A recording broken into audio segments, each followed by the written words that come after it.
গত ভিডিওতে আমরা সিম্পল কমপ্লেক্স কম্পাউন্ডের প্রথম তিনটা নিয়ম শিখেছিলাম। আমরা বলছিলাম যে তোমাদেরকে সিম্পল কমপ্লেক্স কম্পাউন্ড শিখতে গেলে 8টা নিয়ম শিখতে হবে। 3টা নিয়ম তো আমরা গত ভিডিওতেই শিখলাম।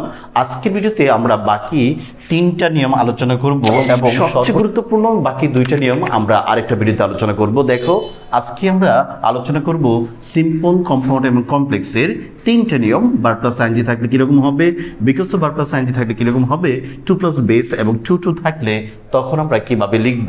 সিম্পল সেন্টেন্সে সাধারণত একটা ফাইনাইট ভার্ব থাকবে, সর্বোচ্চ একটা সাবজেক্ট থাকবে, একটা ভার্ব থাকবে। আর কম্পাউন্ড সেন্টেন্সের ক্ষেত্রে তোমার কম্পাউন্ড সেন্টেন্সের ক্ষেত্রে সর্বনিম্ন 2টা ভার্ব থাকবে, আর কমপ্লেক্স সেন্টেন্সের ক্ষেত্রে সর্বনিম্ন 2টা সাবজেক্ট এবং 2টা ভার্ব থাকবে। আমাদের প্রথম নিয়ম, 4 নম্বর নিয়ম, বার প্লাস আইএনজি থাকলে, বিকজ অফ বার প্লাস আইএনজি থাকলে আমরা কম্পাউন্ড সেন্টেন্সে অ্যান্ড লিখবো, আর কমপ্লেক্স সেন্টেন্সে when as since লিখবো।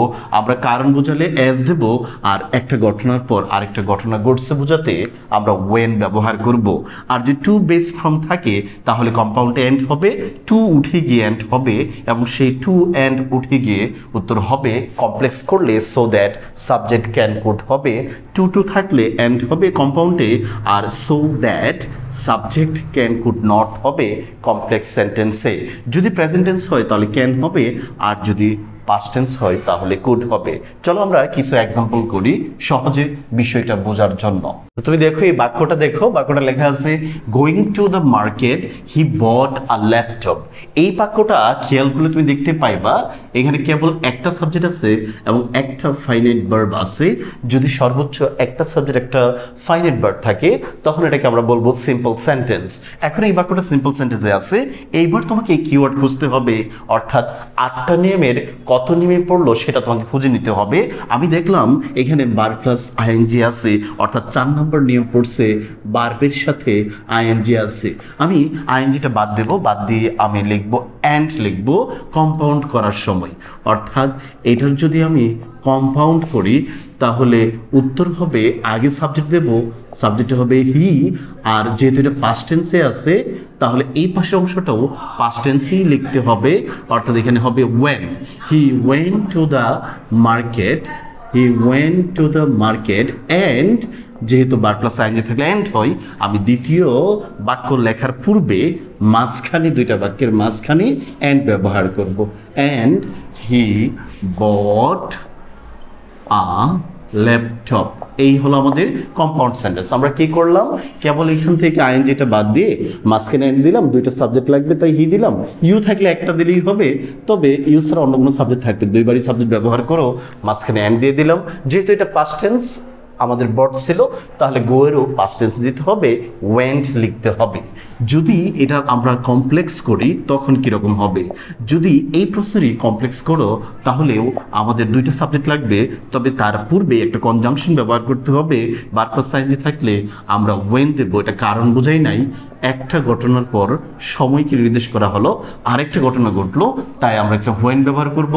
সাবজেক্ট তো আবার এখান থেকে হি নেব, আর গোয়ের পাস্ট টেন্স একই ধরনের টেন্স বহন করে এই পাশে পাস্ট আছে তাহলে এই পাশে পাস্ট হবে, তাহলে উত্তর হবে he went to the market, he went to the market, he bought a laptop, he bought a laptop. এই ছিল আমাদের কমপ্লেক্স সেন্টেন্স।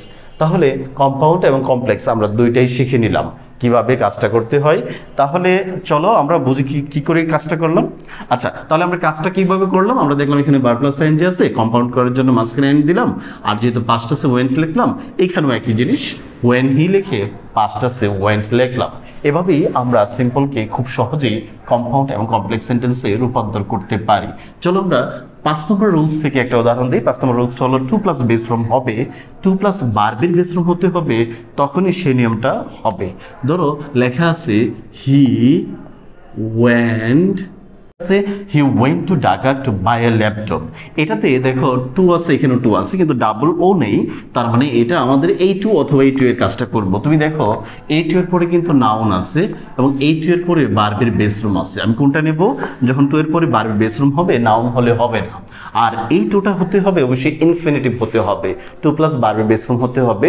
তবে সেটা যে মুডালসের টু হয় তখন কিন্তু সেটা ব্যবহার করবে না, অর্থাৎ হ্যাভ টু হলে সেই টু এর জন্য হবে না। প্রেপোজিশন টু যে কোনো ক্ষেত্রেই টু হলেও আমরা সেটা ব্যবহার করব না, একমাত্র তখনই ব্যবহার করব সেটা যদি ইনফিনিটিভ হয় এবং সেটা যদি মুডালস না হয়। মুডালস মানে ধরো ইউজ টু লেখা থাকলো, হ্যাভ টু লেখা থাকলো, হ্যাজ টু লেখা থাকলো, গোয়িং টু লেখা থাকলো, তাহলে কিন্তু ওই গুড টু এর জন্য তুমি এটা ব্যবহার করবে না। এটা হলো এর আগে মুডালস হবে না, বরঞ্চ এরপরে ভার্ব বেস ফর্ম হবে, ইনফিনিটিভ হবে, তখন আমরা এই নিয়মটা অ্যাপ্লাই করব। তাহলে টু থাকলে এন্ড হয়, যদি সেটাকে আমি কম্পাউন্ডে রূপান্তর করি তাহলে চলো এটাকে আমি লিখিয়ে দিলাম কম্পাউন্ড। তা কম্পাউন্ড করতে গেলে উত্তর হবে হি ওয়েন্ট টু, এই টু এর জন্য আমি কাজ করবো না, বরঞ্চ এই টু এর কাজটা করবো। হি ওয়েন্ট টু ঢাকা, এই টু এর জন্য আমরা এখানে লিখে দেবো অ্যান্ড, এবং এইখানে বাই আছে, এটা যেহেতু পাস্ট টেন্স তাহলে বাইয়ের পাস্ট টেন্স কি হয়? বট হয়।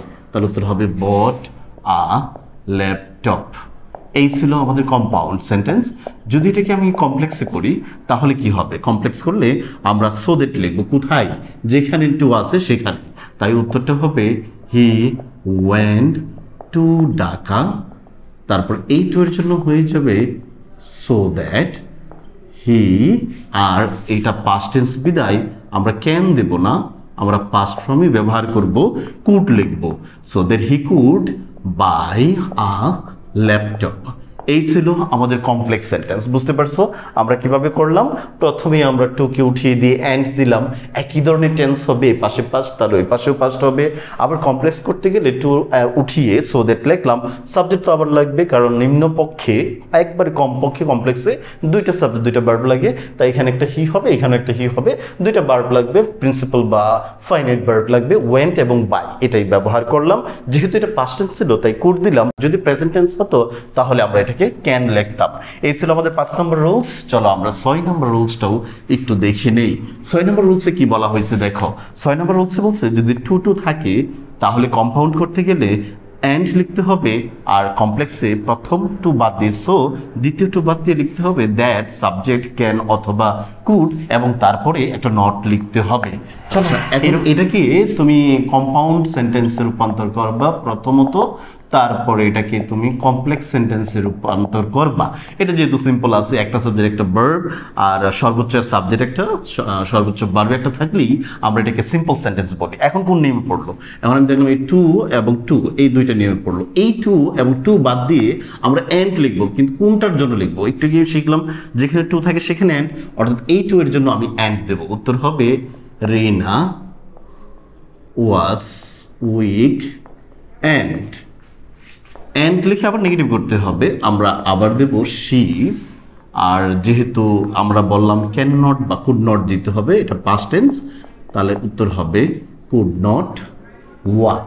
একইভাবে আমি কমপ্লেক্স করলেও একই কাজই করব। রিনা যেহেতু মহিলা মেয়ে ছিল তাই শি লিখলাম, তো উত্তর হবে, তাই উত্তর হবে রিনা ওয়াজ সো উইক দ্যাট। আবার সাবজেক্ট নিতে হবে, রিনার জন্য এর প্রোনাউন প্রথমবার নাউন হয় আমাদের গ্রামাটিক্যাল নিয়ম অনুযায়ী, পরবর্তীতে প্রোনাউন ব্যবহার করতে হয়, তাই এখানে লিখবো শি। আর যেহেতু পাস্ট টেন্স তাহলে কুড লিখবো, নট তো লাগবেই নিয়ম অনুযায়ী, কুড নট ওয়াক। এই ছিল আমাদের উত্তর। তাহলে আমরা খেয়াল করো যে অ্যান্ডগুলো কিন্তু আমি মাঝখানে ব্যবহার করতেছি, আমরা অ্যান্ড বাট অর এই তিনটা মাঝখানে ব্যবহার করব, আর বাকিগুলো মাঝে অথবা প্রথমে ব্যবহার করব, যখন যেখানে থাকবে সেখানেই ব্যবহার করে লিখে ফেলতে করলাম। এই সবচেয়ে গুরুত্বপূর্ণ যে দুইটা নিয়ম রয়েছে এবং যেটা থেকে অনেক বেশি আমাদের পরীক্ষায় প্রশ্ন আসে এবং ছাত্রদের কাছে জটিল মনে হয়, সেই বিষয়টা নিয়ে আমি পরবর্তী ভিডিওতে আলোচনা করব। ততক্ষণ পর্যন্ত সবাই নিজের শরীরের যত্ন নিও। আল্লাহ হাফেজ।